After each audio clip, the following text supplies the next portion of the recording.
Class online classes में आपका स्वागत है।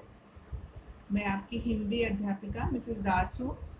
आज मैं आपको लेसन 7 पढ़ाऊँगी और जिसका शीर्षक है मोर।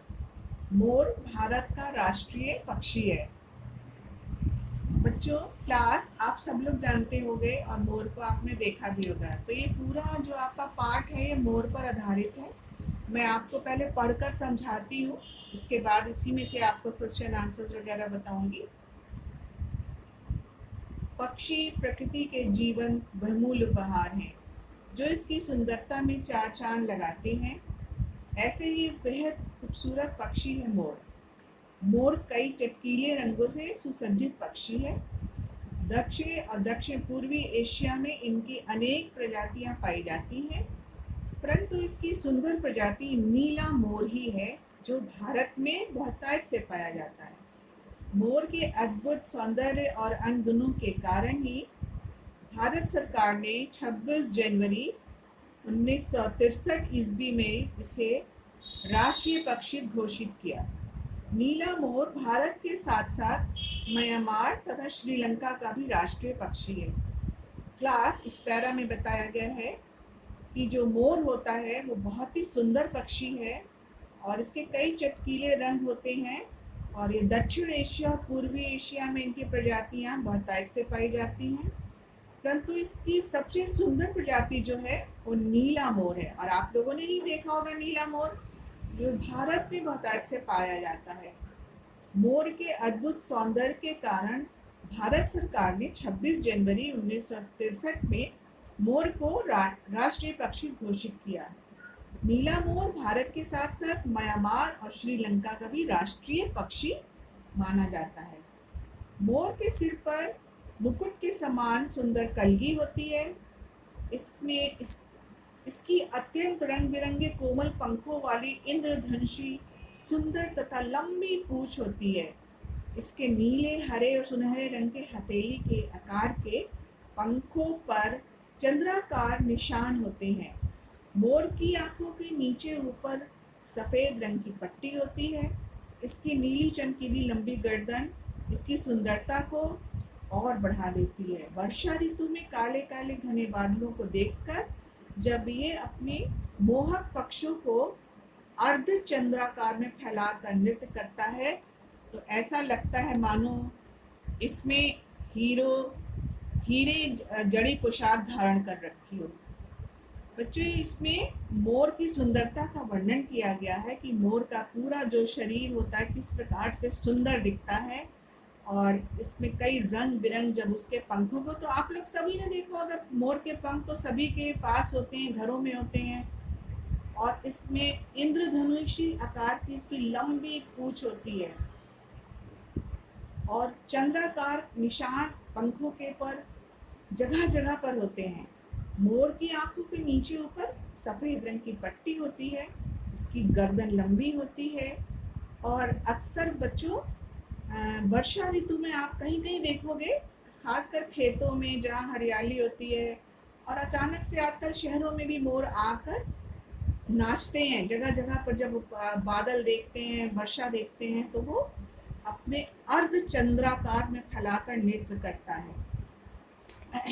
मानो जब वो नृत्य करता है तो लगता है कि जैसे इसने हीरो जड़ी पोशाक धारण कर रखी हो। मादा मोर के पंख इतने लंबे नहीं होते। इसकी गर्दन नीले हरे रंग की होती है और शेष शरीर इसका भूरा होता है। मादा मोर और जो मोर होता है अलग अलग तरह से इनके शरीर की बनावट होती है। मोर बहुत शांत और शर्मीला पक्षी है। मोर समूह बनाकर रहते हैं। ये अक्सर बड़े बड़े पेड़ों की ऊंची डाल पर या जंगलों की ऊंची चट्टानों पर अपना बसेरा करते हैं। अक्सर बच्चों आपने देखा होगा कि पेड़ों पर मोर हम लोग को दिखते हैं। आप कभी गौर करना, कहीं देखना जहाँ पर काफ़ी हरियाली हो तो ऊंचे ऊंचे पेड़ों पर मोर बैठा करते हैं और ये समूह में रहना पसंद करते हैं। कभी कभी भोजन की तलाश में इंसानी बस्तियों तक चले जाते हैं। मोर को गर्मी और प्यास दोनों बहुत सताती है, इसलिए तालाब या झील या नदी के किनारे रहना इन्हें अच्छा लगता है। मोर अक्सर घनी झाड़ियों के बीच पत्तियों टहनियों से जमीन पर घोंसला बनाते हैं और मोरनी साल में जनवरी से अक्टूबर के बीच अंडे देती है। एक बार में वो 3 से 6 अंडे देती है।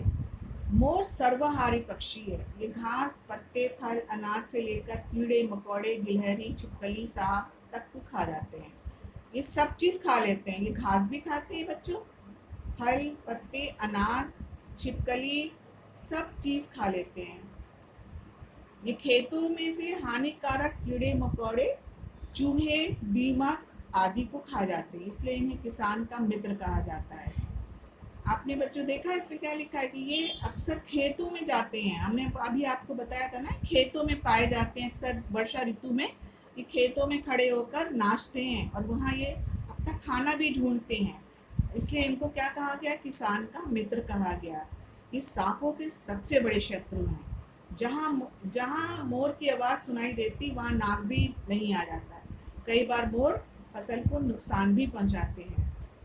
भारत में मोर हरियाणा, राजस्थान, गुजरात, वृंदावन और तमिलनाडु में अधिक पाए जाते हैं। ये संसार में उड़ने वाली विशाल पक्षियों में से एक है। वैसे नर मोर की औसत लंबाई लगभग 5.5 फीट होती है।